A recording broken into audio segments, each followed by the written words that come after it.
Welcome back to another episode of the Mindsets podcast. Today I am joined by Vikki Hill. Hello. And rather than me doing the introductions, I don't like to do that. So I'll hand over to you.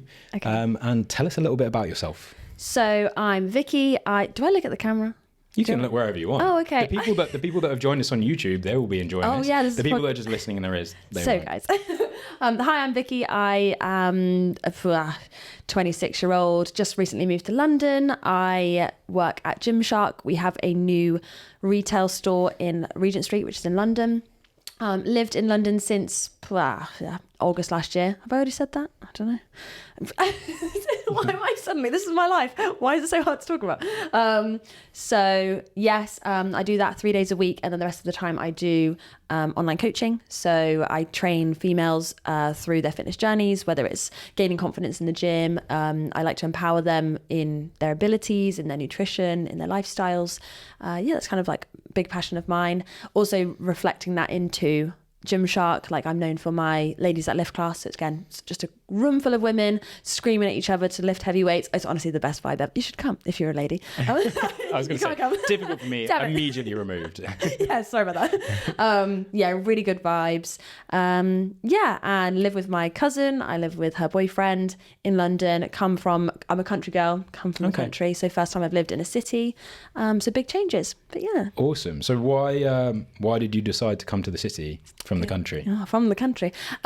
So lived in the country my whole life. I say the country like Wiltshire. I don't know. Is that a country? Yeah. I mean, some people that are living from like the deep country will be I'm not she doesn't know what she's talking about. No, it's like, calm down. No, very like small town energy, which is wonderful. And it was like a really nice place to grow up, but it was kind of isolated to the town. Everybody knows everybody, which again is such a nice vibe. Was in a relationship for the last 7 years. Because of the ending of that relationship, I had a bit of freedom to kind of go wherever on my own accord and like not have to answer to anybody. And so, and I've always wanted to be in London since I was little. Do you remember when you have like visions when you're younger of like skyscrapers and big glass buildings and all that jazz? And the people that I looked up to, whether it's on YouTube or on social media, they always seem to resort back to London. The opportunity arose and I took it, which was quite nice. Nice. Okay. And I mean, were you coaching before you came to London? Yes. Excellent question. Thank you. Was I coaching before? Yeah. So I actually, bringing lockdown into it. So I was a full-time PT. So I've done personal training for the last 6 to 7 years. I was in a small gym, really boutiquey, really wonderful. The clients were fantastic. But it was like, I'd done 6 years of it. It was getting a bit samey. And again, I wanted to escape the town. So COVID came around at a wonderful time. Like I was really fortunate. I was still living at home with my family and my sister, my parents, etc. I was really fortunate to be furloughed. So I had this opportunity of like being paid, but also having this free time to work on my business, which was online coaching. So grew that through lockdown. And obviously, all the fitness professionals, they went crazy over lockdown because they could just offer free content to everybody and build a reputation. So I, came back out of lockdown, went down to part-time at this gym and then focused on online coaching for the other half of the week and grew it from there. And then basically from, when was it? It was the beginning of last year, so the beginning of 23, a colleague of mine sent me the application for the Gymshark job and was literally like, this is made for you, try it. I applied, I got the job. And so now instead of working half the week in a small town gym, I'm now working half the week in Gymshark, which... Quite a big change, especially coming from like a small town. Honestly, as you said, in the country, a little bit smaller, quieter, I imagine. Literally, it was the biggest change ever.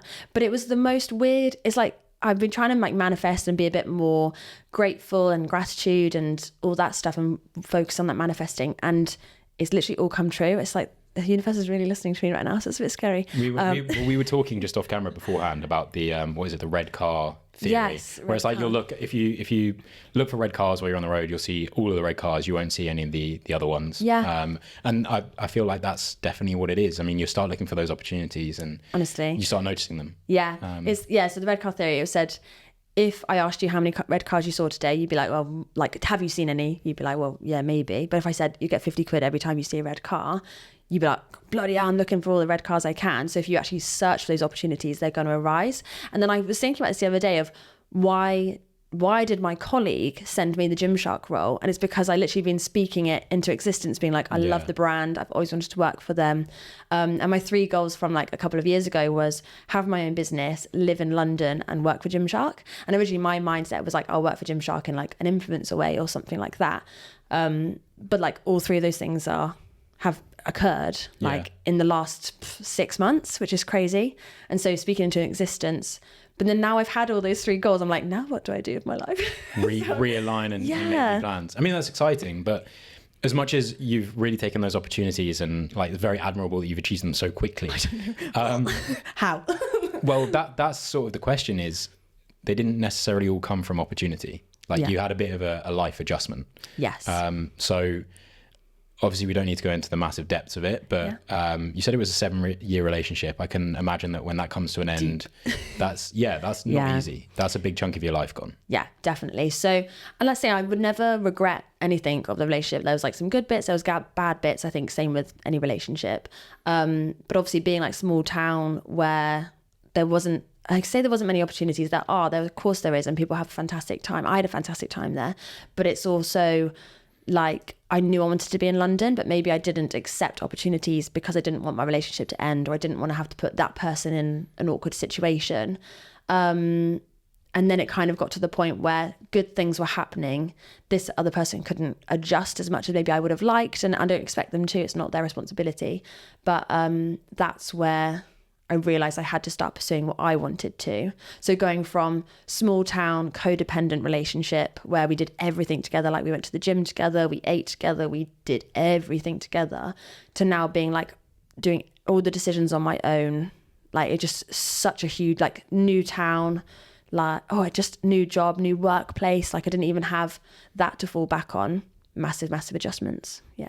And was it a smooth transition exit from the relationship to then finding those opportunities, or was it a little bit difficult to tread that path along the way? So I'll always, and everyone bloody knows this, but I'm so obsessed with my Gymshark family. Like they literally pulled me out of a really dark period after my breakup.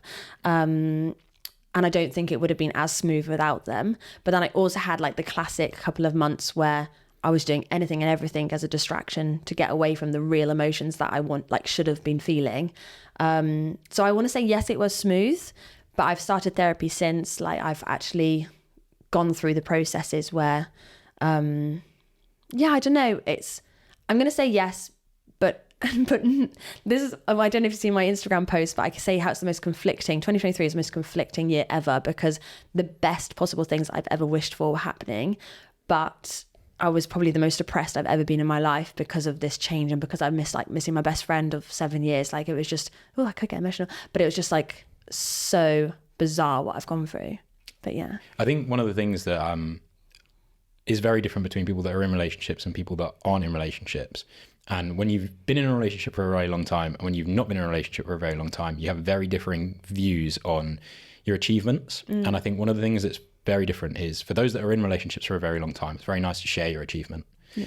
But at the same time, you get very used to sharing an achievement. So if you have an adjustment like you did, and then you start to achieve things, it almost feels like you should be sharing that achievement and you can't, and that's very difficult.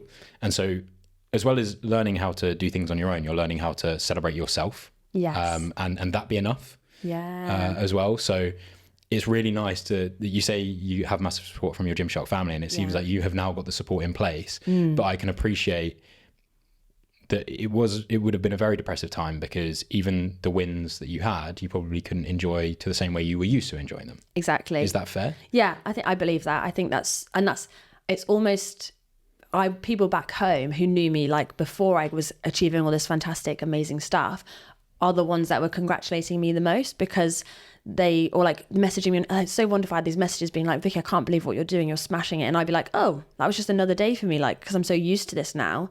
Whereas like London people or my London friends have only ever known me as this version where actually that's me as like a growing, like I've grown to X amount. Whereas this people have like, I've grown 100 times. So it's like, yeah, I think that is fair to say.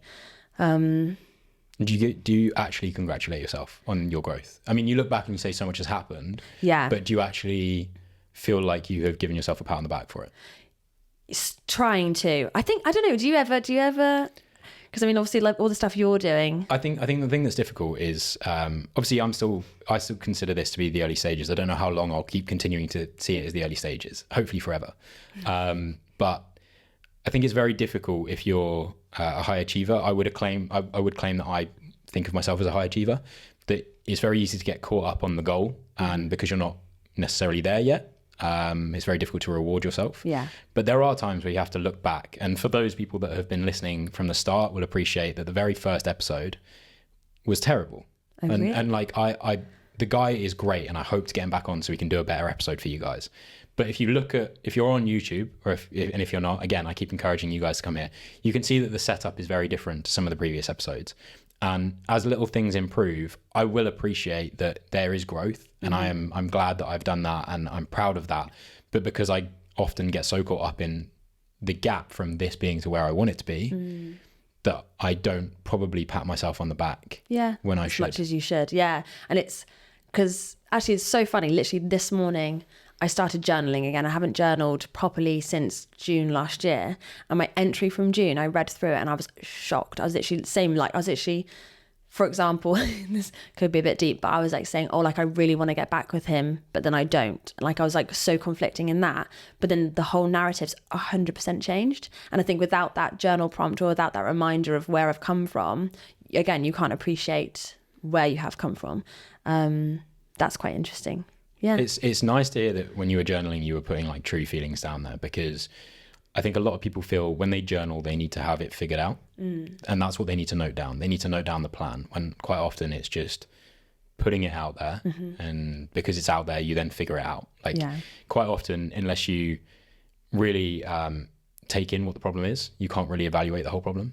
And so by putting that down there and saying, you know, I really want to get back together with him, you then automatically in your brain just start probably going through pros and cons, and you figure that out. Whereas if you put down why on paper and you felt like you had to put down why on paper, then you probably wouldn't. To be like positive and like, I need to keep this up. Yeah, and you'd probably read back at that now and be like, what was I talking about? Yeah, exactly. And be like, or you'd have the wrong narrative of what you were thinking at the time, because it was what you were trying to be rather than what you actually were. So did you say you started journaling again today? Yeah, literally today. Why? So actually, we haven't even talked about this bit. I've noticed, you know, we mentioned before we started recording, we talked about ADHD and stuff, and I have a theory that I've got undiagnosed ADHD.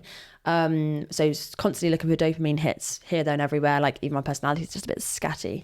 But I've actually got like a massive phone addiction at the moment. Like, and it's not even doom scrolling. Like sometimes I'd be on my phone and I would like jump from one app, nothing on there. So I'd jump to the next app, nothing on there. And like I would just keep going from app to app to app, not even scrolling on that app, but just to be on the phone. So anyway, because of that, it's obviously me searching for dopamine and not quite finding it. So I just basically set in this routine where like between 7 and 8 in the morning. So I wake up at 7 every single day, but like for me to wake up at 7 and get out of bed at 7 is quite a challenge. So like I'll wake up and I'll stay in bed, but I'll journal or I'll read or I'll go make myself some breakfast. So it's quite chilled.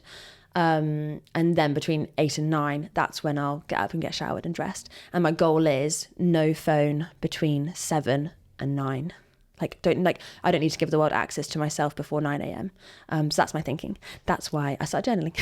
I like it. Back to the question. I think as well, if we're being completely honest here, I mean, a lot of influencers get taken the mick out of because like, look how perfect life is. Like I get up, I journal, I read a book, and then I have my greens, I go on a run, I do so much. And it's like, that is, I mean, there's an element to that. I mean, if they filmed it, they are actually doing it. But at the same time, editing and stuff like that, obviously you have to be on your phone a lot of the time, or you're on a computer. You aren't necessly doom scrolling, but you do have this attachment to your phone because it brings value to your life directly. And I think one of the things that's so unhealthy about phones, and something that I genuinely realized when I was really young, and I'm not going to sit here and pretend that I don't go on my phone too much, I do. And if I'm honest, if I'm not on my phone, I'm probably working, so I'm on my laptop, or I'm doing other things, and there's always a screen involved.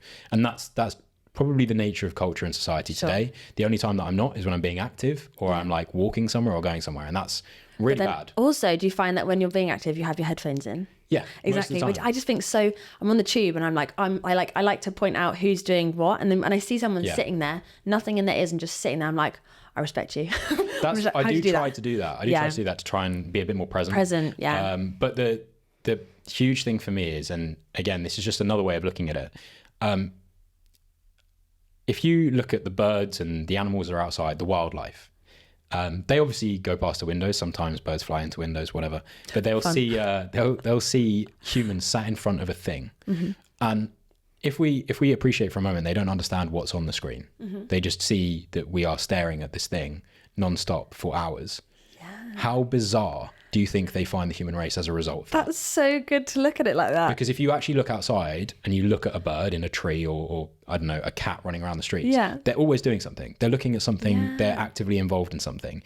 And then if you turn your attention to someone else in your friend group, someone you live with, and you watch what they're doing, they are sedentary, sat in the same position, doing the same thing. And the only way that we justify that as being okay is because we appreciate what's on the screen. Because we know what's going on. Yeah, exactly. Because if we didn't have that comprehension, then we'd just feel like everyone was a zombie. Like, what are you doing? It's so bizarre. Because I'm trying to get away from screen time at the moment. I saw this lady watching Grey's Anatomy on the tube. Great watch, Grey's Anatomy plug. And not sponsored, not an ad. Not sponsored, just a huge fan. But then I was like, oh, bless her. Like, she must be so addicted. Like, my first initial thought, and I'm going to be really judgy here, I was like, oh, she's addicted to her screens. Like, bless her. And I pitied this random lady, which was so inappropriate of me.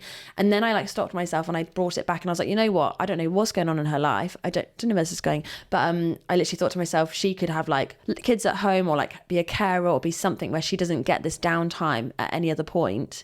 I'm kind of going back on what we just said, but she was addicted to her phone and like watching the screen time. But then I also thought she could be doing that. Like, do you know, where am I going with this? Like, there is justification for like, having that, and I think in modern society, you're not ever going to get away from a phone. Yeah. Like, you have to have one a lot of the time for work. I mean, my job, I have a work phone, which is a smartphone. And if I'm not on my phone and I'm not on my laptop, I'm probably on my work phone on LinkedIn or something like that. So there's always that way. And in truth, there's, like I've said, there's no real getting away from that. But it's just being more sensible with it and appreciating what you are missing out on. And I think, like you said, sometimes you see people that are on the tube and don't have headphones in. And you might think, yeah, they're doing really well. Or sometimes you look at them and be like, how do they do this? Like, psycho. But at the same time, it's just that appreciating the time away, because you do see stuff and sometimes you see some really nice stuff. One of the best things ever in London, and if you don't come to London very often, you're so lucky if you see this, when a dog gets on the tube. Yeah. So everyone's phone goes away. Yeah, because everyone's like, yeah, exactly. I saw one in a pram the other day. That was a good day. You saw a dog in a pram? Yeah. He had just had surgery. Okay, that's so fair he was there with a little cone say. on, and and she was there sat next to me, and she was just, I'm so embarrassed. I was like, don't be, she's having a great time in there. But this is the thing. Like, if you were actually fully on your phone all the time, you'd miss out on little things that are genuinely as wholesome as that. When a dog's happy to see so many people locked in a space and give me attention. Exactly that. Exactly that. So let's bring this back into your coaching then, because we've gone off on a little bit of a tangent there. Well done for everyone that's still holding on. Now, moving into London, into coaching, you were coaching beforehand. And I've always found when I have coached personally in the past, there's a very similar thing to parenting. Now, you don't necessarily coach people that are that much younger than you. And I appreciate you don't do that. You probably coach people that are older than you as well. Yeah. However, in parenting, it is quite commonly said that you raise your child to learn things that you weren't taught by your parents, and to avoid things that you were taught by your parents that you wish you weren't. Whoa. Okay. Do you take a similar approach in your coaching? Yeah. I think I wouldn't even relate it to my parents necessarily, but I think my fitness journey, 100%, like I mean, a classic young girl trying to be fit or go to the gym or whatever, because that's where I like to focus on, is giving women confidence in the gym.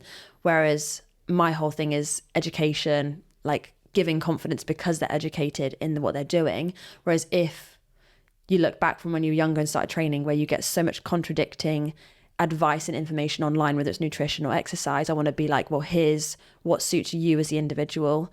I've got the expertise and the knowledge to basically say that, whereas you're not one glove fits all, one shoe fits all. What's the phrase? Something like that. Yeah, make it up. And basically say, that's like where I'm coming from, is like my coaching comes from a point of, you're not going to do the same as Wendy down the road. Who's called Wendy anymore? Sorry, Wendy. Wendy, I'm really sorry. You've been a listener for a long time. Hit us up. I'm really sorry. I don't even know Wendy. Where'd that come from? Okay. And so my thing is empowerment through education, which I don't think I got when I was younger in regards in the fitness industry. Okay. And do you think that now that, I mean, were you coaching in groups before you moved to London, or were you doing more one-to-one? It was definitely prioritizing one-to-ones, like the PT, like face-to-face, and then the classes were groups. It's pretty much the same since being in London, where it's online, it's one-to-one except remotely, so virtually, and then the groups is at Gymshark, yeah. Okay, and do you find having that balance gives you sort of self-value in what you do, or do you prefer to do one more than the other? Ooh, you know what? I'm really, like when I was in my hometown, I preferred the online because I just think I could reach so many more people. Like I love the connections and relationships. I had the face-to-face stuff, but I knew that I wanted to do more and like reach more and just have a platform, because I didn't really focus on my social media at that point either. So they're quite balanced at the moment. And I think they're different vibes, maybe they're not different vibes. They're just wonderful. Like, it's a very different interaction. Yes. And it's a very different style of attention. Mm-hmm. And I think one of the things that you have started demonstrating through your coaching with your groups, and I'm sure you do this on a one-to-one level, is from that research that you were talking about doing, you've actually started to teach certain women not certain women, the women that get coached by you are the certain women, but teach women that there are impacts that are out of their control, that are natural, that massively drive performance changes. Yes, 100%. Do you want to expand on that a little bit more? Because I literally can't. I don't have the knowledge to. Yeah, of course. Yeah, I'd love to. So obviously, I think you're referring to a menstrual cycle and obviously like the natural processes that happen in the body. 100%. So I think, let's say compared to PT sessions one-to-one and like remote online coaching, I love the one-to-one process because it's not one shoe fits all. But instead of looking at them for that 1 hour of the week where I'm like, you're going to do this exercise and this exercise, I can actually have that holistic approach of being throughout the week. I can ask them about their mood, their energy, what they've been eating, how all the workouts have been doing, rather than just focusing on that 1 hour. And so, for example, we track their menstrual cycles, so their periods and how often they have their periods and how long they're for, and energy levels throughout the whole week. Weekly, we do these check-ins. So they'll send in progress pictures, body measurements, and their body weight. And then we might find that the following week, these physical statistics have completely altered. So they might have gained a centimetre or two on their waist, which again is quite a lot in 1 week. So it could be result in bloating, or they might have, they might be more defined, or water retention, who knows, but we'll see the different changes. But then not only do we track physical statistics, we actually track, like, I don't know if you call it holistic, but mood, energy, sleep, stress, steps. Like we track their progressive overload. So for those that don't know, progressive overload is how much they progress their exercise. So how much they intensify their exercise across the weeks, week by week. So if 1 week they're like, oh my God, actually today I had one. She's like, I did this much for a deadlift. I did this much for a hip thrust. I'm feeling amazing. And then the question underneath was like, where are you in your menstrual cycle? She goes, oh, well, I'm day 16, which is typically around ovulation, which is typically where women absolutely smash their workouts because they've got lots of estrogen. We can go into that. I don't know if you want to go into that, but it's all interesting. Okay, it's good. I'll probably bring it back to that in a second. And then I basically said in her check-in, I was like, you've done incredibly well this week. I'm not going to say you're going to be less motivated next week because we don't know. And again, I don't want to dictate how you're going to feel. But if it's not as great next week, don't worry about it. Like your body's literally telling you to just chill out a little bit. There's this really, so if you want to learn a bit more about it, there's this really cool way. I read this book called Period Power by Vikki Hill. Really recommend it. She also does a podcast. And what is it? So you have a typical menstrual cycle is 28 days. Are you actually keen to listen to this? Yeah. Okay, 100%. So an average cycle, so from the first day of bleeding to the next time you bleed is typically 28 days. Now it could be less, it could be more, it could be 40. I had a client with 45-day cycle, mad. But again, every woman is so different. So this isn't Bible, this is just what you fancy. Your menstruation is when you start bleeding, and that can last anywhere between 3 to 7 days. So some women are really lucky and have like a really quick, short one, and some women have like 7 days of bleeding, which can be quite uncomfortable and a bit awkward for like maintaining it on, you know. So anyway, as soon as you start bleeding, you release a female hormone called estrogen. And estrogen will start to rise for the next 14 days. So you're going to keep getting more and more estrogen across the next 14 days, the next 2 weeks. This book really referred to estrogen as the Beyonce hormone. So if you want to feel like sexy Queen and bee. yeah, literally, if you want to feel sexy and powerful and like absolute boss bitch, like that's estrogen. When we get to that day 14, this is where you're ovulating. So ovulation occurs, and that's basically where you're most fertile. So if you want to have sex around this time, it's where you have it protected to ensure that you don't get pregnant. Obviously, if you're trying to get pregnant, best time to do it. And actually, because Beyonce is getting higher and higher, you're feeling more sexy, your sex drive is high, your libido is really good, because your body's literally like, we're ovulating, we're going to make a baby, we're going to make sure that you are as attractive as possible for the opposite sex. So that's why we have like better skin, we're like more energetic, our hair's more luscious, all this really exciting stuff. It's not revolving around men, obviously not, but... But it's just a natural phase. Yeah, it's a natural part of the process. scientifically. Yeah. That's kind of what happens. But anyway, also around this ovulation time is where we have, so day 14 is where we have an increase in testosterone. So testosterone is our Serena Williams hormone. So assertive, competitive, like another boss bitch. We get what we want. Like that's kind of what testosterone is. So it's obviously, the idea is that testosterone is for men, but no, we do have a nice amount of it around that ovulation period. After day 14, 15, 16, we will see a really sudden drop in estrogen and testosterone. And the sudden drop in estrogen is actually because our progesterone levels have massively increased. So the presence of progesterone means that estrogen is going to drop. Really simple way of doing it. Like as soon as that one comes up, this one goes down. Progesterone celebrity is Kristen Stewart from Twilight. Do you know Twilight? I'm going to be honest. I have not watched Twilight. Oh no. I know that there's a werewolf and a vampire. I assume she's the other main character. She's the other main character. And she's in love with both of them. I need to change this narrative because everyone I've told is like, who the hell is that? Okay. So Twilight, she's a little bit dull. No, Kristen Stewart's great. Let's say Bella from Twilight. A little bit dull, a little bit introverted, doesn't say much. Facial expression's always a bit bland. Okay. She's great. She's beautiful, but bland in the movie. Right.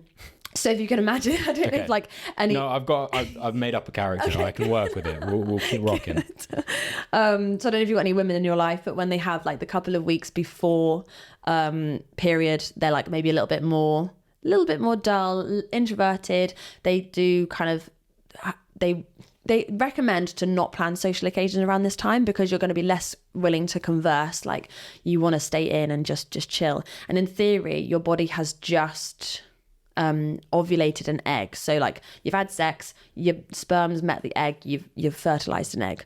So it's like, right, we're pregnant, let's look after this and like chill you out, let's feed you up so it increases your appetite. You just don't want to do any exercise. So if we're talking from an exercise perspective, when you're in this Beyonce phase and you start to increase in this Beyonce and Serena Williams and stuff, that's where you're going to be smashing workouts, really consistent, getting heavy stuff in, doing your sprints of your workouts or doing really good high intensity HIIT workouts. That's where the PBs hit. And then when you hit your Kristen Stewart phase, so the luteal phase, that's where you tone it back a little bit. You do exercises that don't require much brain power because you just can't be fucked. Oh, excuse my language. Can't be bothered. It's allowed. Okay, good.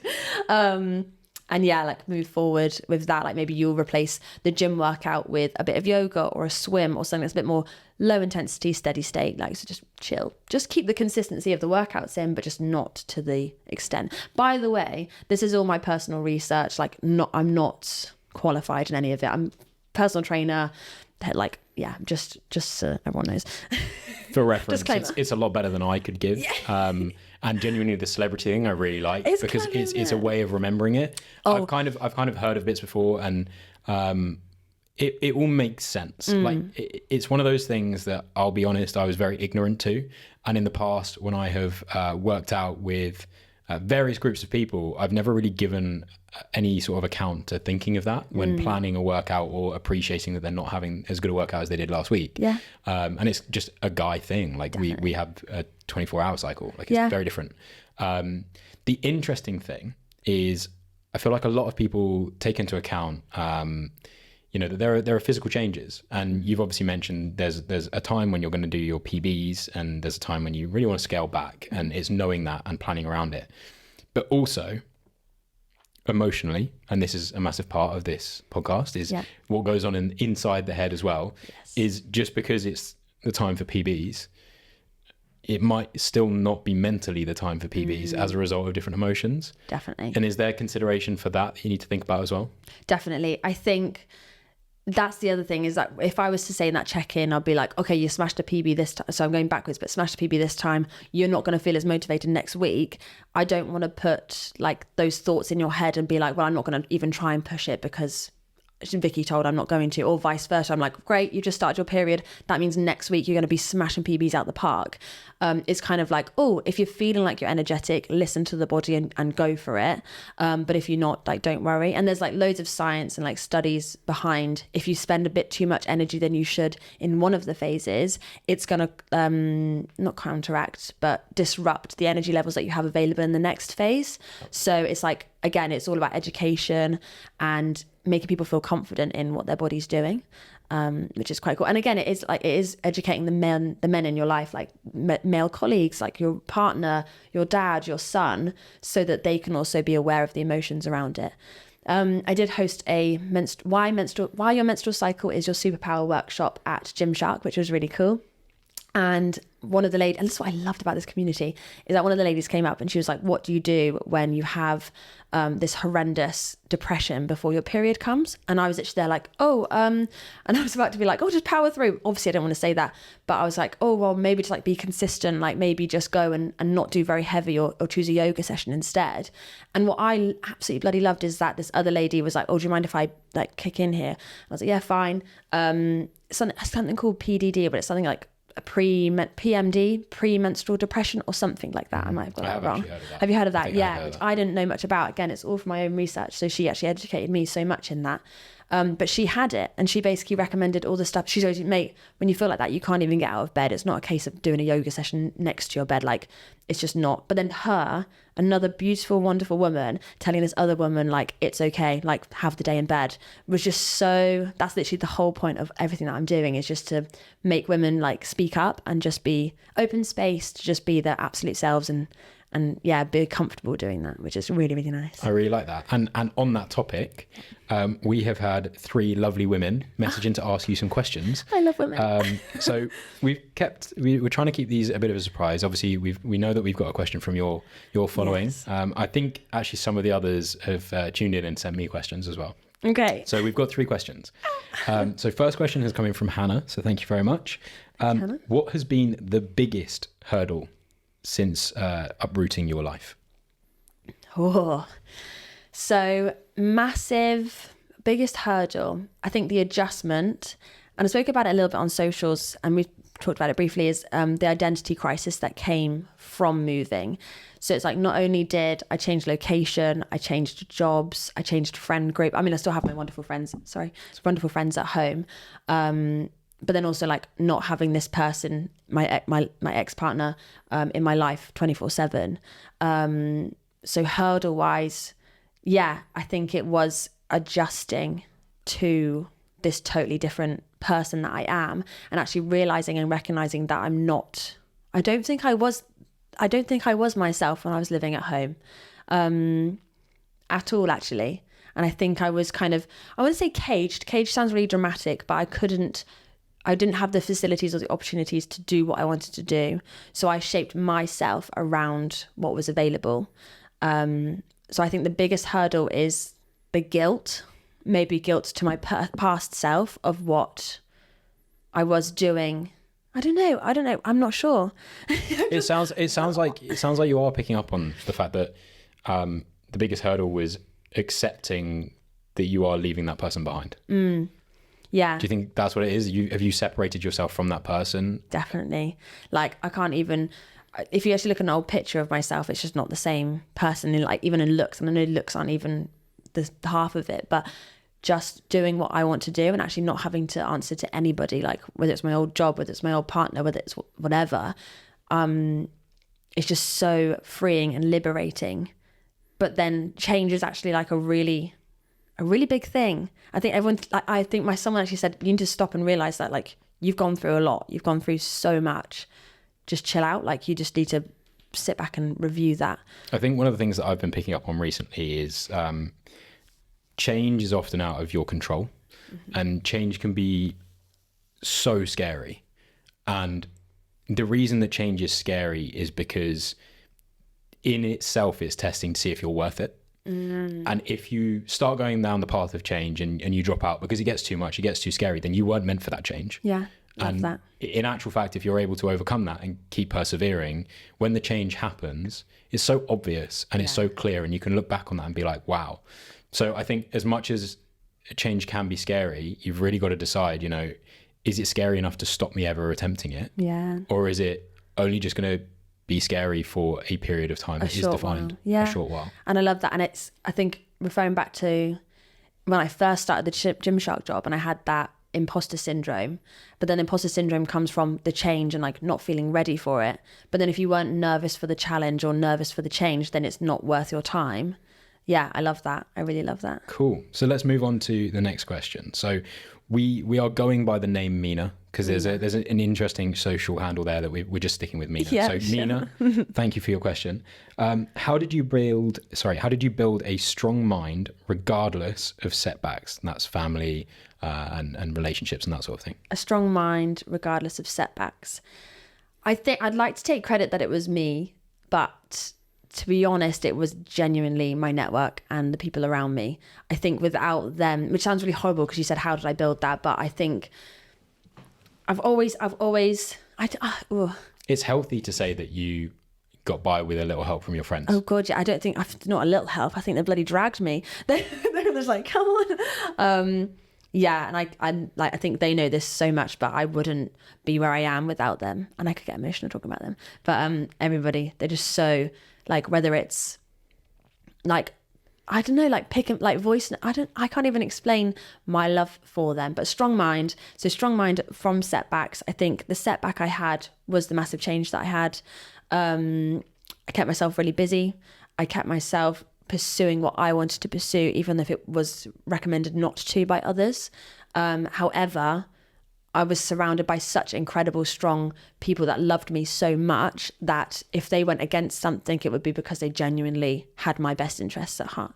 So I'm just going to say the people around me. I cannot. I'm so obsessed with communities. I'm obsessed with my women communities, my friends, like my family. Like I'm just very, very lucky. Sounds like trust. Yeah. Yes. Oh, yes. My therapist said that trust is a big thing for me.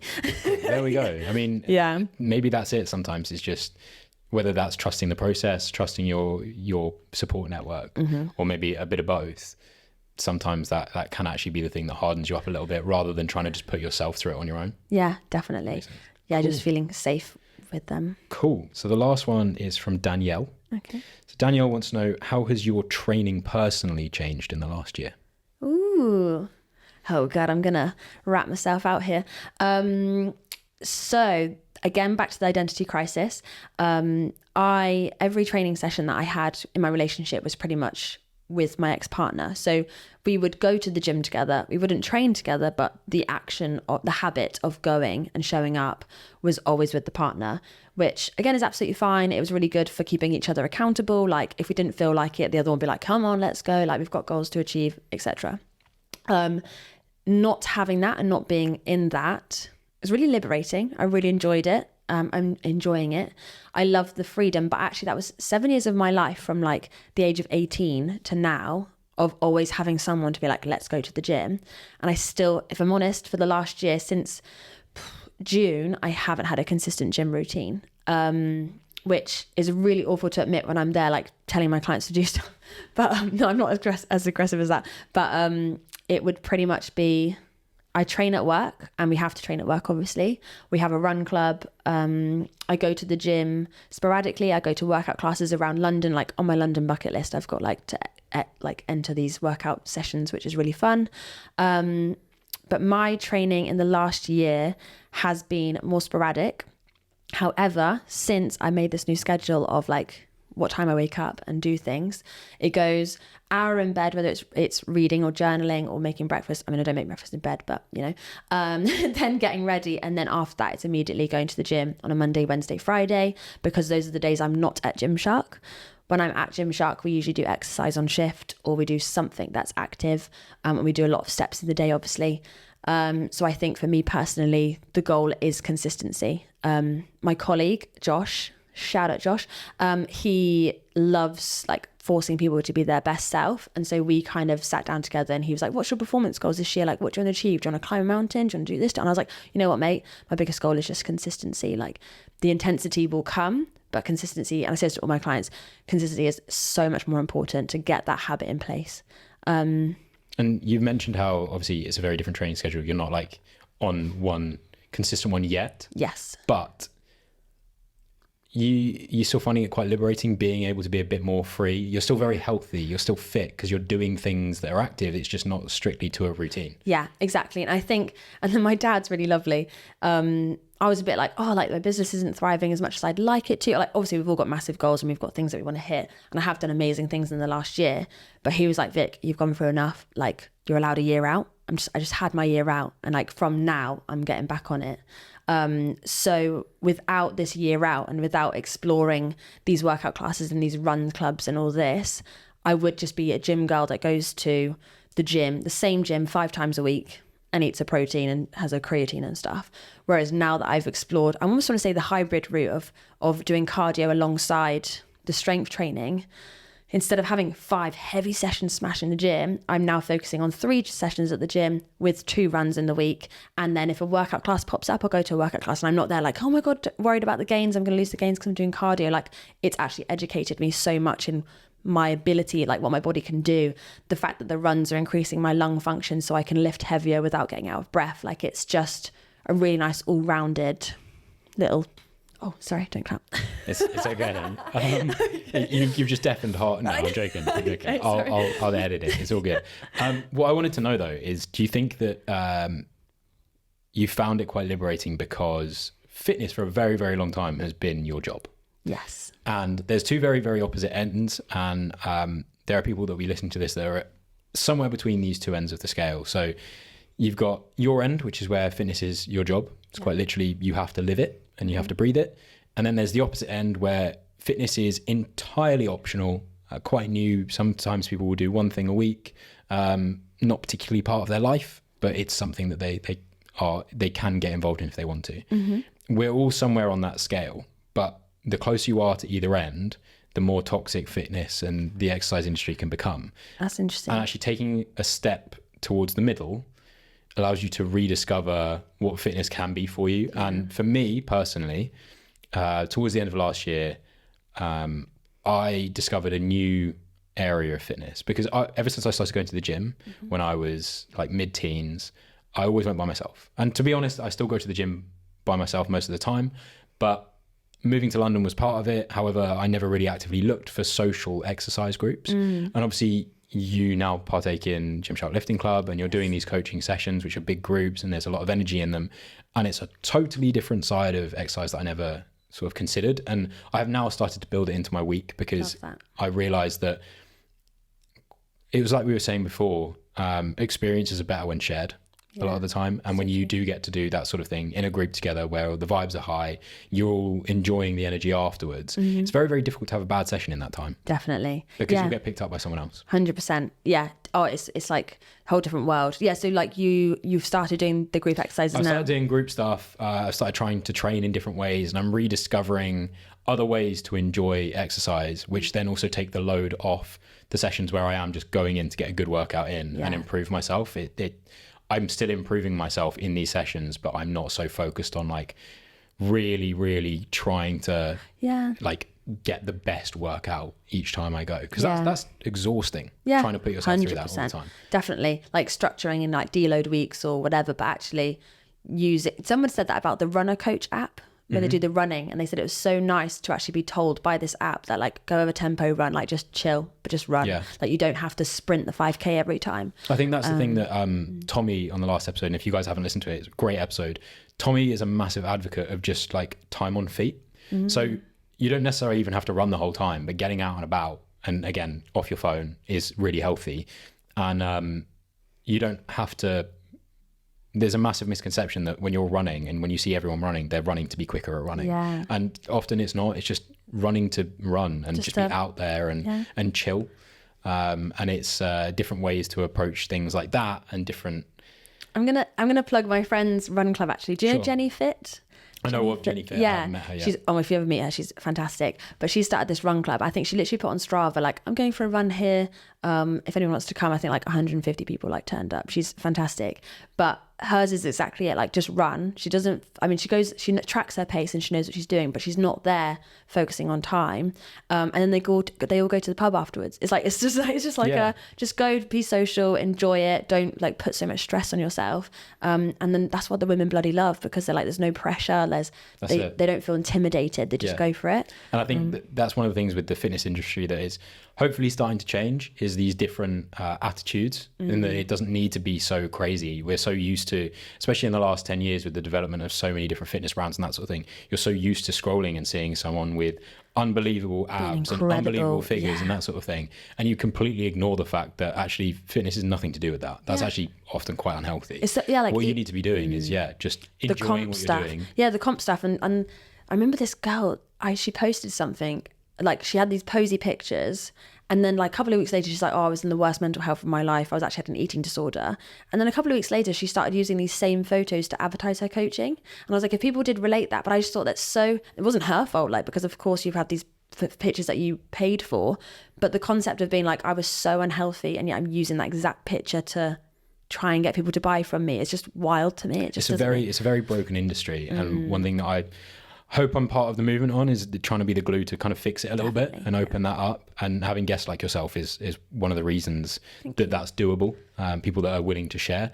Now, I'm going to ask you a question that is going to open some things up from your side. Very, very sort of quick things. If you were locked in a room with your younger self, or a previous version of you, this could even be you in the last 6 months, a year, whatever. If you had to give that person 3 pieces of advice, what would it be? Oh, I don't know. That made me quite emotional. I don't know. Oh, I think just keep. Why is that made me emotional? I have no idea. Well done. It's because you don't think back that way often. I think if it was like the last 6 months, last year, I just say keep going. It's okay. This is good content. Keep this. I think just keep doing it and keep believing. So first one's keep doing, keep believing. Second one is lean into your loved ones. I think that's so like pivotal, whatever that word is. Lean into loved ones. And I don't know, I think like it's the classic allow yourself, let it, I posted it, it's really cheesy, but let it hurt and then let it go. Like allow yourself to feel the emotions and feel the pain, because like better things are coming. Yeah. Don't ignore them. Yeah, literally. Stop. Yeah, and just actually feel them. Feel it, like sit in it and be fucking depressed. No one wants to do that. No, but quite often it's what you need to do. And also, like, if you are scrolling on social media and everyone's so happy, like, that's fine. But like, you'd have no idea what, like, I mean, my stuff. I got really drunk the other day, and I started crying, and I was being so lovey with my friends. I was like, I love you so much. I was crying, and one of them was like, we need to record this. She's going to post this on social media. It's just like, this is good content. Let's get it on. But it's because like that's what I tried to show, is that I posted my first one of me crying, which is so icky. Like when influencers like cry and then they post it and then they try and get views for it. But you know what? The response, I had 200 comments of people being like, I had no idea you felt like this. This is exactly how I've been feeling. Thank you so much for posting. And that just honestly made me feel like, oh my God, let it hurt and then let it go. Like just go through the motions. I think people are so, the only thing that cuts through a lot of the noise in life is like disaster. And as humans, and like, again, going back to this natural thing, one of the things that is a clear form of disaster is seeing someone upset. And that cuts anything out. When I'm at work, if someone's upset, I don't You care just what I'm start doing. bawling. Like let's go for a coffee. Yeah, let's go that's have a lovely. chat. That sort of thing. Now, Because it's so much more important than anything that's going on. exactly. Yeah. And one of the shames of the world today, and I'm not going to move into politics, we will swiftly move on, is you look at the news and you look at the TV, and the only thing that can really grab you in the news is really negative things. Yeah. And those pictures of people being upset and that sort of thing. And what you definitely don't need to do is, you don't need to feel the urge to have to get to that point. And I think that as much as it's fantastic and people reach out because they see you're at that point, if you're in a position where you are feeling a bit upset and you don't want to feel, you know, depressed and upset about things, you're right. Vicky's right. You need to feel those things, but almost relating back to your point previously, it's lean on your friends and family. You know, they're there for a reason, and they would never want to.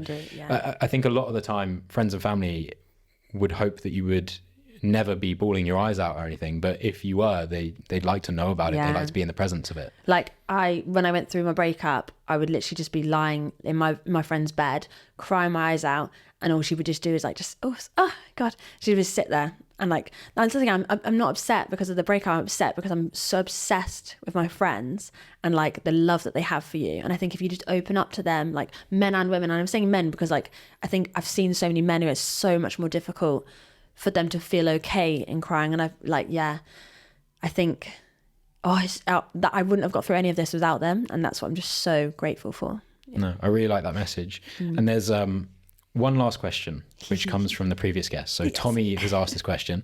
I'm nervous. So the question is, and this could also make you somewhat emotional. Oh God. And for those that did listen to the last episode, I haven't forgotten the very important end to the question. So the question is, based on how the human brain develops, you tend to become aware of yourself properly when you're around the age of 7. Okay. So, Excuse me. would 7-year-old self be proud of you and your achievements today? And the important bit in Tommy's question is, please expand. Okay. Yeah. Yes. Thanks. Yeah. My God. Yeah. Oh my God. Ridiculous. And I think it's crazy. Like I remember, I mean, maybe not 7-year-old, but I remember being like seeing Gymshark and seeing like what they do with people and how they promote people and how they just like encourage exercise and like London. Like I said, my 3 points of my goals was like have my own business. Like I've got a family of entrepreneurs. Like everyone's got their own business. Like my auntie, my mum, my dad, like they all had their own businesses. So I always wanted it, and I've got that. I've always wanted to work for this fantastic brand. I got that. I've always wanted to live in London. I've got that. So I think little me would be, and like also to have this, also to help fucking women, like fucking help women, like just, yeah, she would be really proud of me. And I think I'm really growing into a person that I'm really starting to love. And I think some people find that really weird to say that they're obsessed with themselves, but I think I'm really bloody proud of myself for everything I've achieved in this last year in particular. However, that wouldn't have happened without my previous years. So if I tried to move to London in like when I was 18, I wouldn't even have the life that I have now. So what I've overcome, what I've learned about myself, and what I'm doing, yeah, I love it. Everything happens for a reason. Yeah, 100%. So it's your turn though. Yeah. What would you like to ask the next guest, not having a clue who they are? Interesting, because I thought of one where it was very similar to like childhood, being like, what is your first memory of exercise? But that's quite boring. If you could change 3 things in the last year, what would they be and why? Okay, well, for those that like the sound of that question, tune in next week because the next guest will be answering that question, then asking their very own. Likewise, as you heard from Hannah, Mina and Danielle earlier today, if you guys want to get involved and ask your own questions, keep an eye on the Instagram story and some of the social media content. You'll get an idea of who's coming on and you can reach out and ask questions in advance of that. Pre-warning, it's going to be Super Bowl week. So there's a little hint as to the sort of thing that could be coming up. Okay. So if you know nothing about American football, it's an opportunity to learn a little bit. That is actually my background. So I will try and translate for you.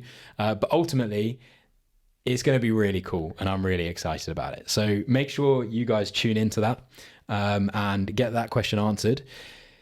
But thank you very much today, Vikki, for coming on. I've really appreciated the lessons that I have learned, and also the lessons that you'll have given to the people that are listening about the severe changes that you have gone through in the last year. And what's really nice is how you probably didn't realize how proud you are of yourself, but there is a lot to be proud of there. And I feel like a lot of your followers and new followers, hopefully, will start to notice. And like you said, you're becoming a person that you really like. And I think that comes across a lot in what you post and who you are as a person. Yay. Oh, I'm appreciative. Please do take this opportunity to tell people where they can find you, where they can maybe receive some of your coaching, that kind of thing. Brilliant. So Vikki Hill PT on Instagram, but it's VIKKI Hill PT to be awkward. I do online coaching like we've talked about. So Vikki Hill online coaching, but you'll find that through my Instagram. Gymshark have very kindly put me on their Gymshark training app. So if you wanted any free workouts, if you go on the Gymshark training app, you can see them on there. Bloody love it. Yeah, it's good. Lovely stuff. And for those guys that are listening that are new to the podcast, welcome. Hope you're here for the long haul, because we're going to get some really cool stuff done. So feel free to find us on all forms of social media. We are at mindsets_podcast. Obviously, this is on YouTube, so if you feel like watching some of the episodes, head over there. Otherwise, stick around the social media for some of those drops on who's coming on, opportunities to get involved, whether that's with the podcast directly or with the community that is growing. And it's going to be exciting. I keep saying it's going to be an exciting year. That's based on you guys, and I'm massively thankful for any likes, shares, or anything that you give there. So for now, signing off, and I look forward to seeing you guys in the next episode.